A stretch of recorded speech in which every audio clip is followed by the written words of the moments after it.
나는 예수 믿어 천국 백성이 되었습니다. 난 예수 믿어 하나님 자녀가 되었습니다. 우리는 영원한 한 가족입니다. 예, 영원한 한 가족입니다.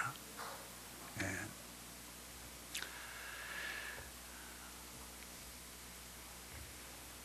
우리가 태어날 때부터 생명을 지탱해주는 세 가지 본능이 있습니다.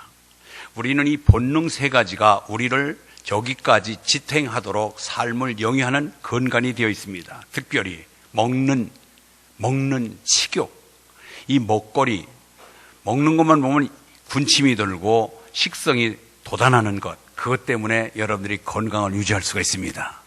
밥을 보고도 전혀 미각이 돋아나지 아니하고 먹기가 싫어진다든지 입맛을 잃어버리고 밥을 애면하는 사람은 지금 내 신체적인 어떤 병이 찾아온 것입니다. 그래서 밥맛이 돋고 정말 침이 도는 먹거리만 보면 생각만 해도 정말 식욕이 돋아나는 그런 것 때문에 오늘 여기까지 건강을 유지하며 살아온 줄 믿습니다. 그래요. 모든 사람이든 동물이든 잘 먹어야 든든하죠. 그런데 이 먹는 것도 나이가 들면은 식욕도 감퇴돼요. 그렇게 왕성하게 먹던 사람이 어느 시점에 가면은 먹는 것이 훨씬 줄어드는 그런 현상이 나타납니다. 두 번째는 어떤 본능이 있느냐면은 우리가 뭔가 모르게 자꾸 정말 쌓아놓고 싶은 것, 이렇게 가지고 싶은 것, 소유하고 싶은 그런 것이 있습니다. 그래서 전부 사유하고 싶고 내 것을 더 많이 갖고 싶은 그런 욕망이 있습니다. 세 번째는 되고 싶은 게 있습니다. 뭔가 모르게 되고 싶은 것. 여러분 지금 인천에서 아시안게임이 열리고 있습니다. 여기에 정말 많은 선수들이 참석을 했는데 영예롭게 참가의 의미를 두고 오는 사람은 없습니다. 그래도 노란 금메달을 목적을 두고 거기에 목표를 두고 열심히 땀 흘리는 사람들은 그래도 내가 뭔가 되고 싶은 것, 금메달 수상자가 되겠다. 하여튼 되고 싶은 욕망이 그 사람을 노력하게 하고 땀 흘리게 합니다. 여러분들 마찬가지지요. 지금 그래도 내가 앞으로 어떻게 되고 싶다. 우리 가정, 우리 자녀들이 무엇이 되고 싶어 하는 하여튼 되고 싶은 욕망이 있을 때에 우리는 더 진취적이고 미래적이고 발전이 있습니다. 아이고 되는 대로 살지 뭐 되긴 뭐 돼. 그건 아니에요. 그건 노력도 없습니다. 목표도 없습니다. 비전이 없습니다. 그런데 앞에 말한 대로 먹고 싶은 욕망이나 뭐든 되고 싶은 욕망들은 나이가 들면서 어느 한계점에 접어들면은 그게 쇠퇴하기 시작합니다. 앞에 말했지만은 먹거리도 줄어들고요. 되고 싶은 욕망도 이제는 어느 시점에 되면은 내가 다 해봤는데 하고 더 이상 하고 싶은 마음이 안 들 때가 있습니다. 그러나 이 소유욕, 뭔가 모르게 내가 사유하고 싶고 갖고 싶은 것은 내일 모레 비록 운명 직전에 있더라도 절대로 손에 놓지 못하고 집착하고 있는 것이 소유욕입니다. 그래도 뭔가 모르게 내가 갖고 싶은 소유욕 때문에 재산을 늘리고 그래도 저축도 하고 내가 재산을 늘리고 그래서 미래 또 노후 대책을 수립하기도 합니다. 좋은 현상인데 다른 것은 나이에 비례하여 다 쇠퇴되지만은 물질욕, 소유욕만큼은 죽음 직전까지도 결코 놓지 못하는 아주 이상한 욕심이 우리 누구에게나 다 있다는 것을 우리는 잊지 않아야 됩니다. 그렇습니다. 부자가 되려는 욕망, 이것은 어떤 것보다도 놓지 못하며 물질에 대한 집착과 소유에 대한 욕망에 대해서는 자유하지 못합니다. 지금 우리가 예배드립니다. 찬양합니다. 공동체 의식을 갖습니다. 형제를 발휘합니다. 그러나 물질에 얽힌 것만큼은 용납 못합니다. 내 물질에 대한 손해를 끼친다든지 물질에 대한 과도하게 요구를 할 때에 거기는 거부감을 갖습니다. 다른 것들은 다 양보합니다. 모든 것에 대해서 좀 선행도 베풀며 양보하는데 물질에만큼은 아주 철저한 것이 우리 인간들의 모든 심리입니다. 여러분, 그래서 오늘 설교도 저는 좀 무게감을 갖고 좀 무겁습니다. 그러나 오늘 말씀 속에 하나님의 음성으로 듣는 저 여러분 되시길 바랍니다. 우리가 잘못하고 있을 때가 있어요. 잘못 살아올 때가 있을 때에 하나님 용서해 주십시오 하고 살인죄를 저질렀어도 용서를 구하면은 용서받는 것입니다. 아멘. 간음죄, 내가 철저하게 하나님 앞에 용서를 구하면 다 용서받습니다.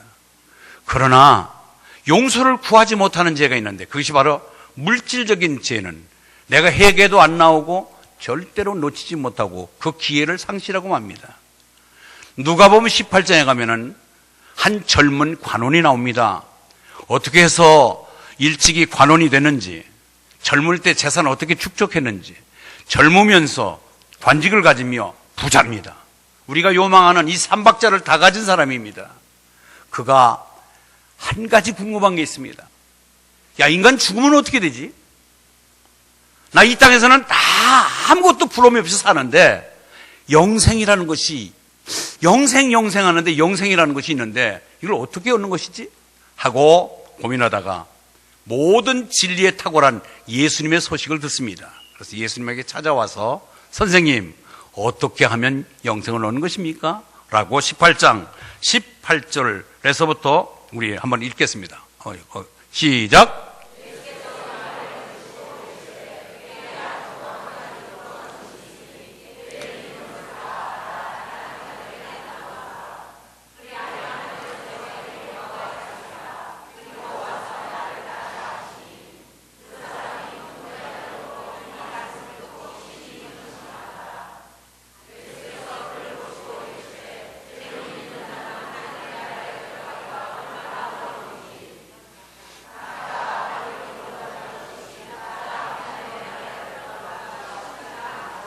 아멘. 여러분, 분명히 문제를 안고 문제를 알려줄 수 있는, 답을 줄 수 있는 분에게 찾아왔습니다. 분명히 예수님께서 영생을 얻을 수 있는 길을 열어주셨습니다. 내 가진 소유를 팔아 가난한 사람에게 나눠주고 나를 쫓으라. 그런데 그가 재산이 많은 부자인 거로 근심하며 큰 부자이므로 이 말씀을 듣고 심히 근심하더라. 그냥 간 거예요. 그러니까 예수님이 제자들에게 그 부자를 빗대서 얘기합니다. 봐라, 너희들이 천국 들어가기가 낙타가 바늘기 들어가는 것보다 더 어려우니라. 부자이기 때문에 천국 들어가지 못하는 게 아니라 그 부자가 갖고 있는 집착, 그 나눔, 그것을 하지 못했기 때문에 그는 예수님으로부터 천국 갈 수 있는 길을 외면당하고 만 것입니다. 사랑하는 성도 여러분, 오늘 물질 탐욕의 자유함을 얻는 것, 이건 위대한 사람입니다. 내가 물질에 좀 더 자유할 수 있다는 것은 성숙한 사람입니다. 너희를 위하여 보물을 땅에 쌓아두지 말라. 거기에는 좀과 동록에 하며 도적이 구멍을 뚫고 도적질하느니라. 예수님 말씀에 순종해서 보물을 하늘에 쌓는 지혜자가 되시길 주의 이름으로 축원합니다. 오늘 세 대지로 설교를 드리겠습니다. 첫째로는 땅에 쌓는 보물에 대해서 살펴보기를 바랍니다. 오늘 19절 같이 읽습니다. 19절 시작.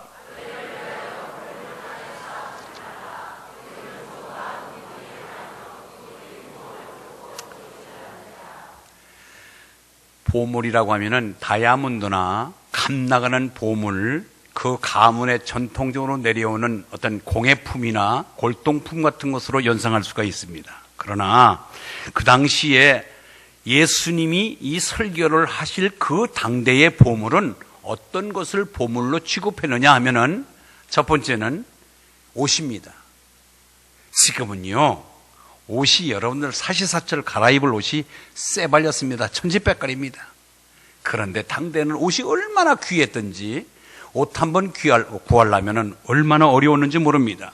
창세기 45장 22절 이하에 나오는 내용이 무슨 말이냐면은 요셉이가 애굽에서 국무총리가 됩니다. 형제들이 양식 사러 왔다가 나중에 거쳐서 그 양식을 나누어주는 국무총리가 자기가 판 동생임을 압니다.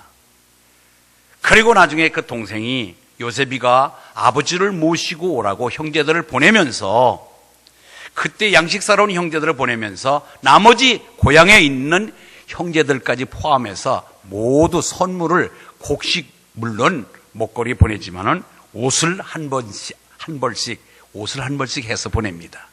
왜요? 그만큼 옷이 귀하기 때문에. 그리고 자기 친동생 한 뱃속에 나온 베냐민에게는 옷을 5벌을 보내는 내용이 나옵니다. 그것을 보더라도 아하, 당대에는 옷이 재물화되도록 보물화되도록 귀하게 여김을 받았다는 사실을 알고, 또 열왕기 하 5장 22절에 보면은 나만, 아람에 있는 나만 장군이 국방부 장관쯤 되는 아주 큰 장군이, 그들이 문둥이 병이 걸려서, 나병이 걸려서 이때 이 엘리사라고 하는 이스라엘의 선지자를 찾아오면 병을 고칠 수 있다라는 소문을 듣고 보물을 싸가지고 찾아와서 드디어 이 문둥병, 나병을 고침받습니다. 그때에 선물을 주고 가려고 할 때 엘리사가 난 선물 필요 없다, 다 가져가라 하고 엘리사가 그 선물을 거절합니다.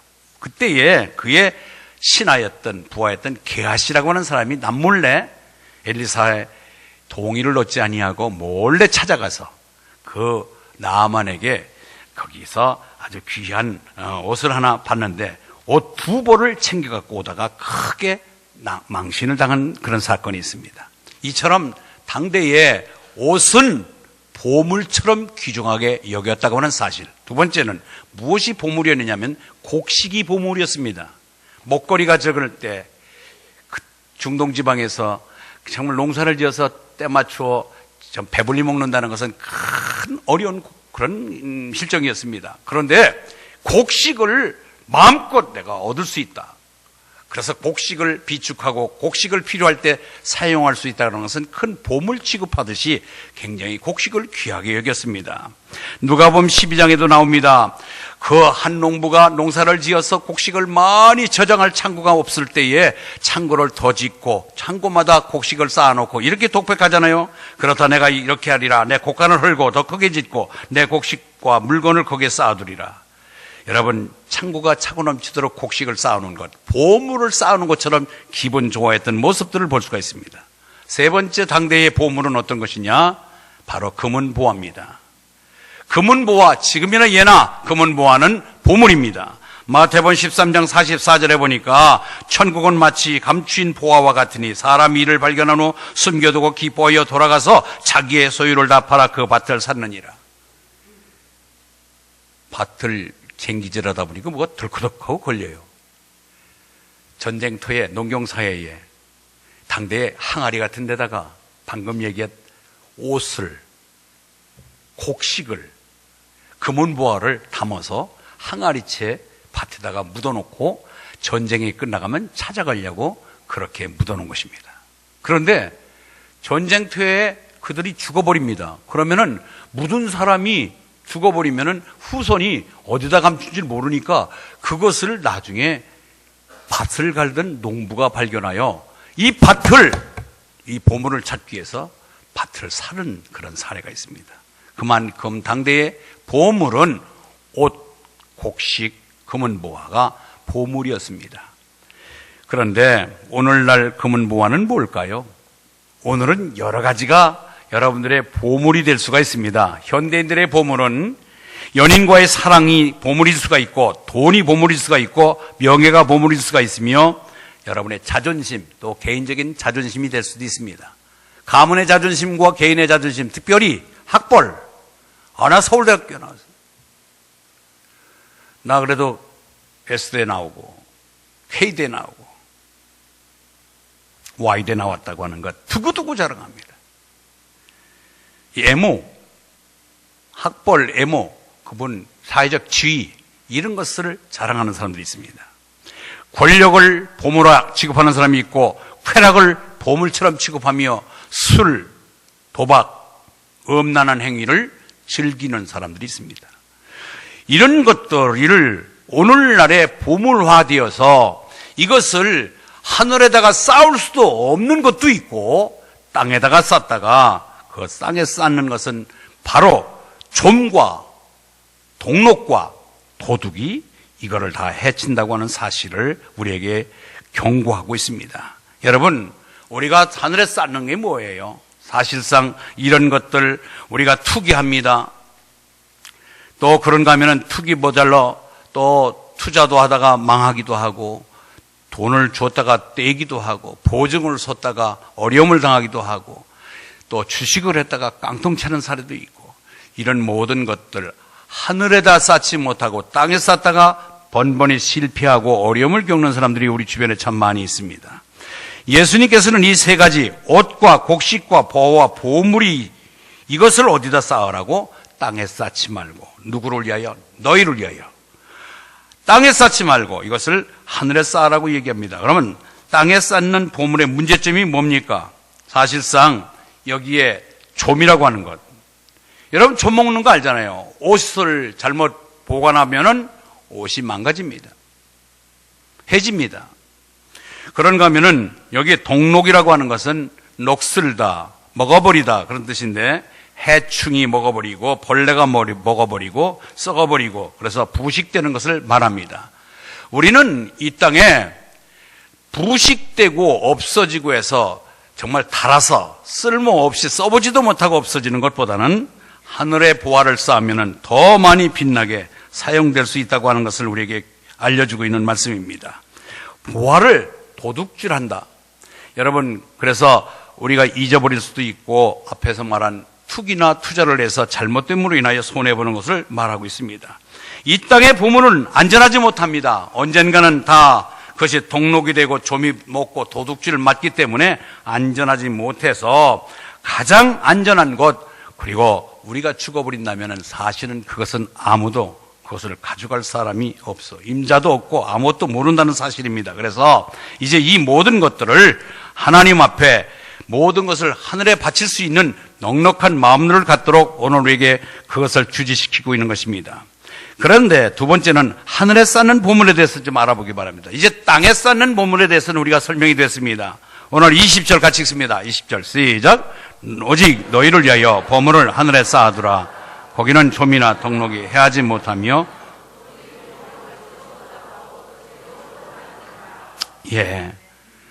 하늘의 보물을 쌓는 것은 여러분들의 여러 가지 물질적인 것도 있지만 여러분의 정직하게 성실하게 살아가는 삶의 자세도 하늘의 보물을 쌓는 행위인 줄 믿으시기 바랍니다. 거기에는 땅과 달리 좀과 동록과 도둑이 해할 수가 없습니다.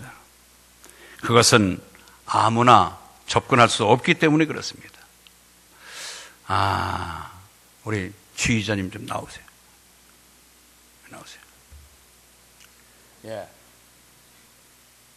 제가 여기 올라오세요. 제가 이 패스코드를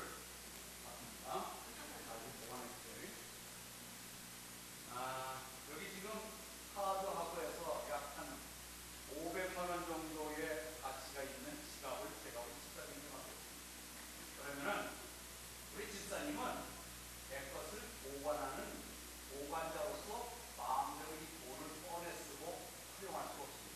만약에 인근에 약한 사람이 있어서 꼭 쓸 수 있는 그런 환경이 적어질 때에는 주인된 나에게 연락을 해서 내가 이 돈에서 한 5,000원 정도, 5만 원 정도 쓸 수 없습니까 하고 나에게 의견을 묻은 다음에 사용해야 윤통하는 것입니다. 분명히 이것은 청지기로서 우리는 하나님으로서의 우리의 몸과 시간과 재능과 건강까지 하나님께 받은 청지기임을 잊지 않기를 바랍니다. 여러분 빨개 먹고 왔잖아요. 적신으로 왔잖아요. 빨간 몸으로 왔잖아요. 그런데 지금 여러분 얼마나 많이 갖고 계십니까? 여러분 얼마나 많은 회전이 잘 되는 머리를 갖고 계십니까? 여러분 건강하잖아요. 여러분 달라진다 다양합니다. 이 모든 것 하늘로부터 온 것입니다. 아멘. 근데 자기 마음대로 내 주인한테 물어보지도 않냐고 마음대로 탕진해버리고 써버린다면 이는 불의한 청지기가 될 것입니다. 꼭 주인에게 재가를 얻고 허가를 받은 다음에 사용하는 것이 진정한 청지기의 입장이다. 됐습니다.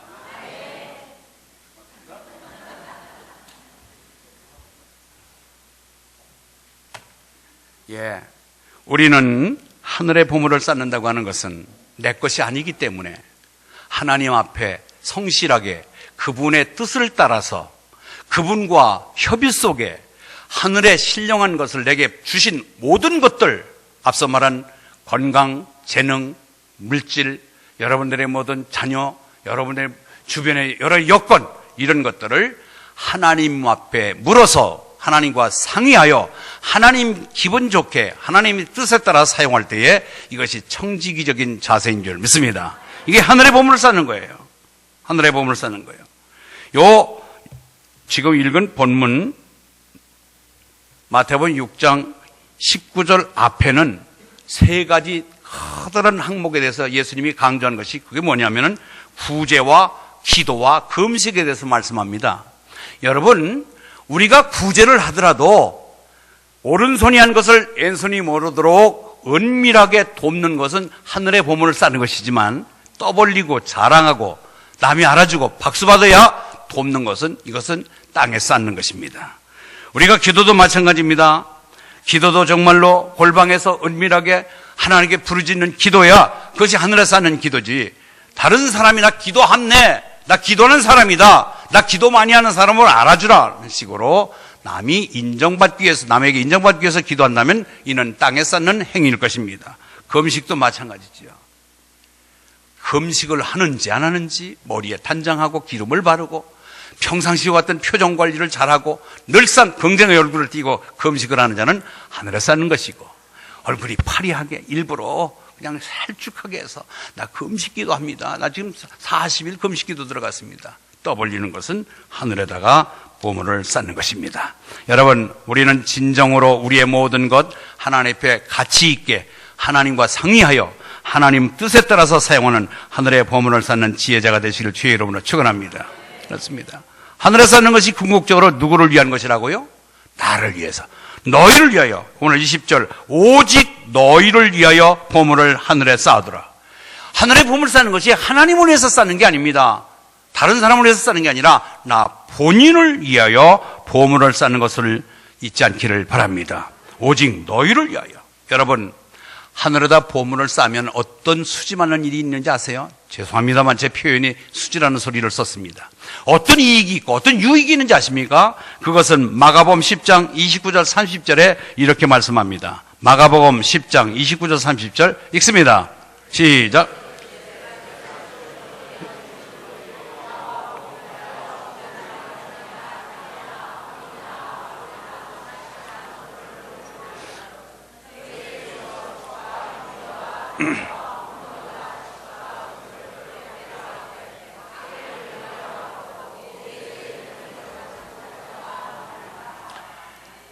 저는 요새 금리가 얼마인지 몰라요. 요새 장기 적금하면은 은행 금리가 얼마나 되나요? 한 3, 4% 정도 되나요? 여러분, 지금 은행 금리가 상당히 낮습니다. 그리고 지금 어떤 때는 은행에도 부도가 나서 맡겼다가 본전도 제가 다 찾지 못하는 그런 불행한 사건도 얼마 전에 있었습니다. 그러나 하나님의 이자는 놀라워요. 천국은행 하늘에다가 보물을 쌓으면 최소 이자가 100배입니다. 아멘? 제 얘기 아니라 오늘 읽은, 지금 여러분들이 읽은 성경이잖아요. 금세에 있어 집과 형제와 자매와 모친과 자식과 전토를 100배나 받대. 할렐루야. 내세는 영생을 선물로 받습니다. 이것이 하늘의 보물을 쌓는 유익입니다. 우리는 그래서 결코 부도도 나지 않냐고 가장 안전하고 만기가 되면은 하나님이 주시는 선물이 있는데 100배와 내세에 영생까지 준다는 확고한 보장된 하늘 보물 쌓기를 여러분들이 애면할 리가 없습니다. 결코 손해나지 않고 가장 안전한 곳에 투자하는 지혜로운 자 되시길 바랍니다. 지금은 돌아가셨습니다. 우리나라의 성자며 가장 존경받는 목사님이 한경직 목사님이십니다. 한경직 목사님이 이북에서 피난 나와 서울의 영락교회를 개척하고 영락교회를 지을 때에 교인 숫자가 150명대입니다. 150명일 때에 목사님께서 교회를 짓기 위하여 광고하십니다. 내일 성전 기공예배를 드리는데 여러분들 중에서 열흘치 양식만 남겨놓고 전액을 다 하나님께 바칠 수 있는 사람만 성전 기공예배에 참석하십시오. 여러분, 얼마나 가슴 떨리는 얘기예요. 여러분들이 열흘치의 양식만 남겨놓고 전액을 하나님께 드릴 수 있는 사람만 내일 성전 기공예배에 나와 주십시오. 150명 중에 53명이 참석했습니다. 3분의 1밖에 참석 안 했어요. 100명이 예배에 참석하지 않았습니다. 교회를 지었습니다. 교회 30주년 기념 행사가 벌어집니다. 그때 목사님께서 청천벽력 같은 보고를 해드렸습니다. 53명이 30년이 지난 다음에 열을 지나두고 다 하나님께 바쳐 하늘에다 쌌더니 다 굶어 죽었을까요? 놀라운 결과가 나왔는데 53명이 우리나라의 300대 부자에 전원 다 들어와 있었습니다. 잠자는 사람 이럴 때는 좀 깨라. 이럴 때라도. 응? 여러분, 저는요 어떤 사실적인 근거에서 성경 말씀과 더불어 예화도 터무니없는 과상적인 예화가 아니라 사실적인 것입니다. 그래서 그때의 모든 사람들이 함께 놀랐다는 것입니다. 이야, 어떻게 하면 우리가 동일하게 이 같은 축복을 받을 수 있었을까? 하나님은 신실하십니다. 하나님은 말씀하신 것을 그대로 이루시는 분입니다. 민수기 23장 19절에 이런 말씀이 있습니다. 민수기 23장 19절 시작.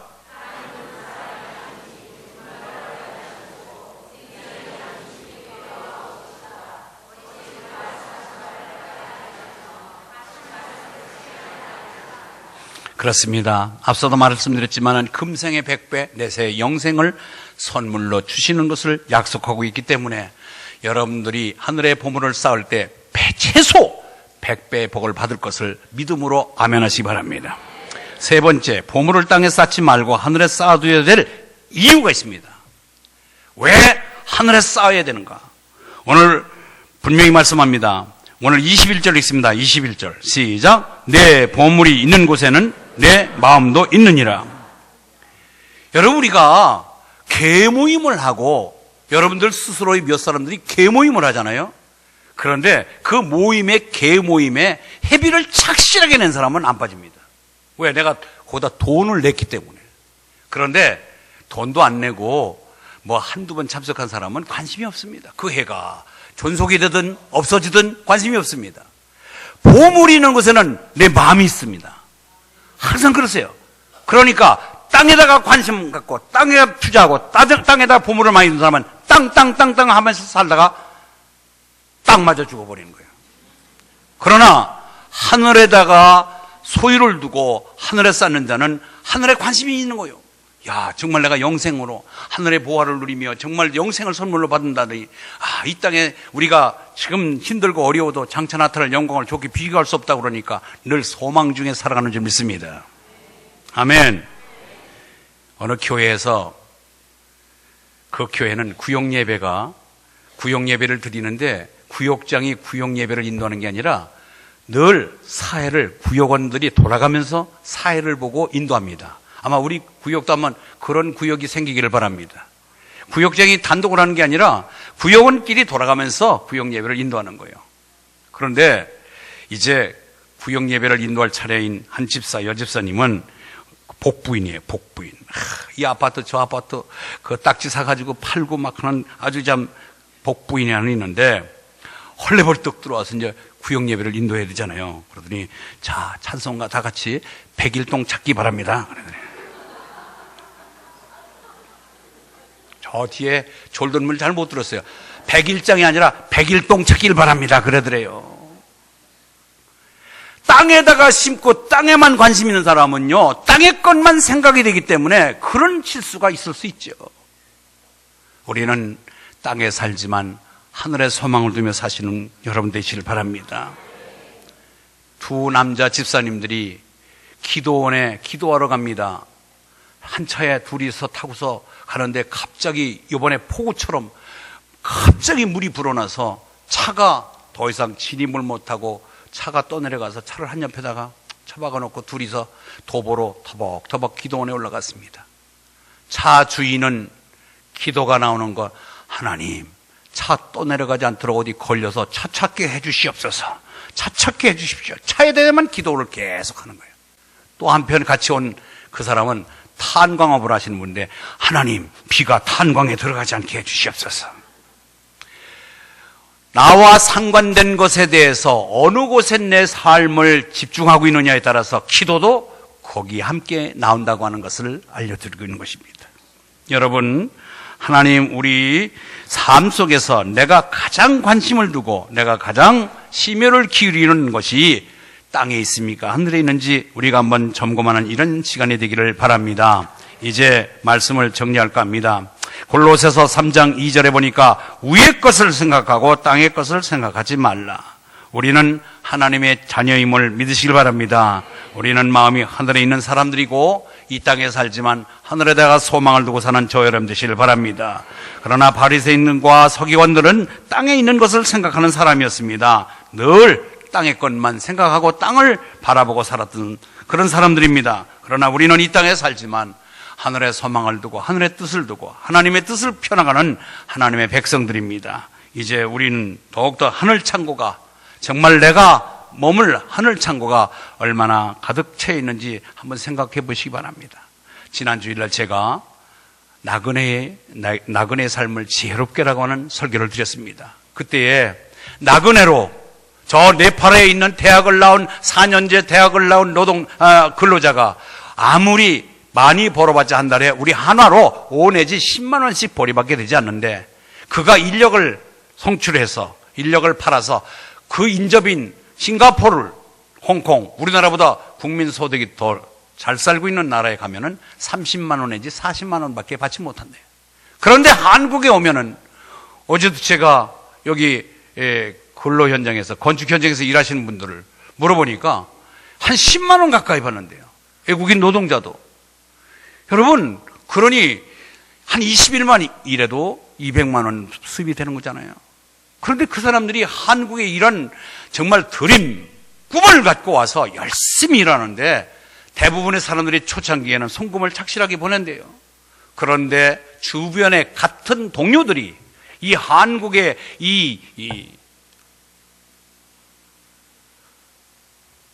놀고 얼마나 씀씀이가 심한 곳인지 환락가에 데려가서 그들을 한 번쯤 술을 먹여보고 놀기 시작하면은 그다음부터는 돈을 버는 족족 가서 다 탕진하고 만다는 거예요. 그다음부터는 송금을 못 한다는 거예요.